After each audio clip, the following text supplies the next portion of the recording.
What's up guys, welcome back. You're in for a treat today because not only am I going to show you how to make the perfect New York strip, but I'm going to show you how to make delicious French fries at home. But before we do that, please take a quick second to subscribe to the channel. Make sure to hit that bell to enable notifications as well. Alright guys, who's ready for some steak frites? Meet me in the kitchen, let's make it happen. First things first, let's get this prep work out of the way. We're getting the party started with 2 large russet potatoes. Roughly you can factor in about 1 potato per person or per serving. I like to chop the ends off to make it easier to peel. We're gonna go ahead and peel the skin off of these potatoes. That step's optional, guys. If you wanna leave the skin on for a more rustic French fry look, that's totally fine as well. But today I chose to peel the skin off of mine. I'm also gonna square these up to make it easier to cut into French fry pieces. If you make a lot of homemade French fries, it might be worth investing in one of those French fry presses off of Amazon. But today we're going old school with just a nice sharp knife and a cutting board. You can also make your French fries as large or as small as you want to. You can go McDonald's style, or you can make some steak fries. Just keep in mind, the larger the French fry, the longer it takes to cook. The next step is to put them in some cold water. Get in there with your hands and really work them around and get those potatoes cleaned up. Once those French fries are squeaky clean, you can drain the water off. And now we're moving into pro tip number 1. I got this method from the food lab. I've tested out a number of different French fry methods, and this is by far the best I've found. So we're gonna add 2 liters of cold water to a pot along with 2 to 3 tablespoons of white vinegar. We're gonna boil these potatoes in this water and vinegar for about 10 minutes. This is going to accomplish 2 things. The vinegar is there to help the potatoes maintain their shape as they get tender, and boiling them first helps to remove the natural sugar on the potatoes, which is what makes them extra dark when you make homemade French fries. The perfect French fry for me is extra crispy on the outside and soft and potatoey on the inside. And this method helps us achieve both of those things while maintaining a nice golden brown color. So after about 10 minutes of boiling, we're going to remove the potatoes from that water and let them dry off and cool down. Now is the perfect time to talk about the steaks, but first, this episode is sponsored by Porter Road. We all know it's difficult finding good quality meat at the grocery store these days, and that's what I love best about Porter Road. Porter Road is an online butcher shop that delivers high quality meat directly to your front door. They offer a wide variety of dry aged beef, pork, and chicken, including rare butcher's cuts. They work with trusted local farmers who raise animals the right way, humanely on pastures with no added hormones or antibiotics. And what I like most about them is that they dry age all the beef for 14 days and hand cut each steak and chop to produce cuts to you that you can't find at the local grocery store. And ordering is super simple. Shop like you would at any local butcher by ordering items a la carte.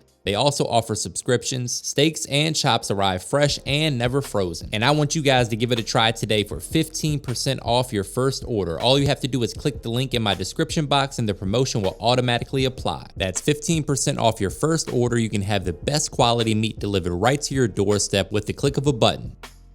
Speaking of delicious dry-aged beef, take a look at this beautiful New York strip that we're working with today. Courtesy of our good friends at Porter Road, this bad boy has a beautiful fat cap on the side and some great marbling. And today I'm going to show you guys a method called dry brining. So what we're going to do is heavily salt the steak on all sides and then pop it in the refrigerator for 4 to 24 hours. This is my favorite technique to use on a steak when I have a little bit of time on my hands. So traditionally when you season a steak, you're only getting seasoning on the outside of the steak. But with this method, through osmosis, you get seasoning all the way through the steak. So after you apply the salt to the steak, you'll start to notice that there'll be some liquid pooling at the top of the steak. So what happens is the salt draws moisture out of the steak and then it reabsorbs that moisture, taking the salt with it and seasoning the steak throughout. Pop that in the refrigerator for 4 to 24 hours, and now we can move on from our science lecture because we have chimichurri sauce to make. All the specific measurements and ingredients for this recipe can be found in the description box below, so don't forget to check that out. The first 2 ingredients we'll be using is white vinegar and olive oil. Break out a large measuring cup and we're going to go in with a 1/4 cup of olive oil, followed by the vinegar, some red onion, some red Fresno chili, plenty of parsley and cilantro. Got to go in with some fresh garlic as well. Tons of flavor in this sauce, guys. It's absolutely perfect with steak. And we're going in with some dried oregano and my all-purpose seasoning. If you haven't tried that yet, you can get yours via the link in my description box. There's a discount code for you there as well. Season that up, break out the hand blender, or you can use your stand blender. You really just want to pulse it a few times. You want it to have some texture like you see right here.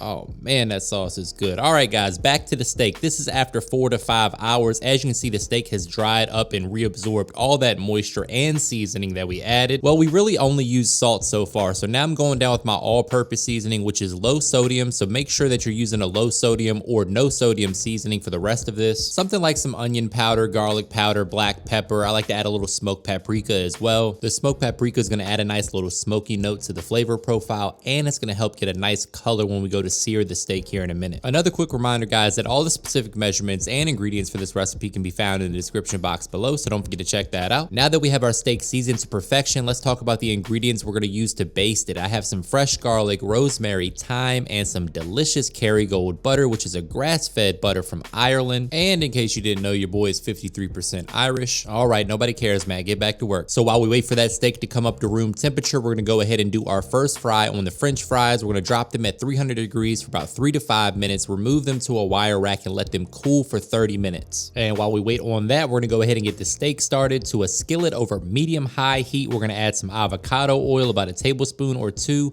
Lay the meat into the skillet away from you, pressing down firmly to make sure it's making maximum surface area contact with that skillet so we can get a beautiful crust like so. Oh man, say it with me, guys, looking good. Now that we flipped it, it's time to add the butter, the garlic, the herbs. We wanna make sure that we sear the fat cap as well. We want that fat to render. Here comes the butter.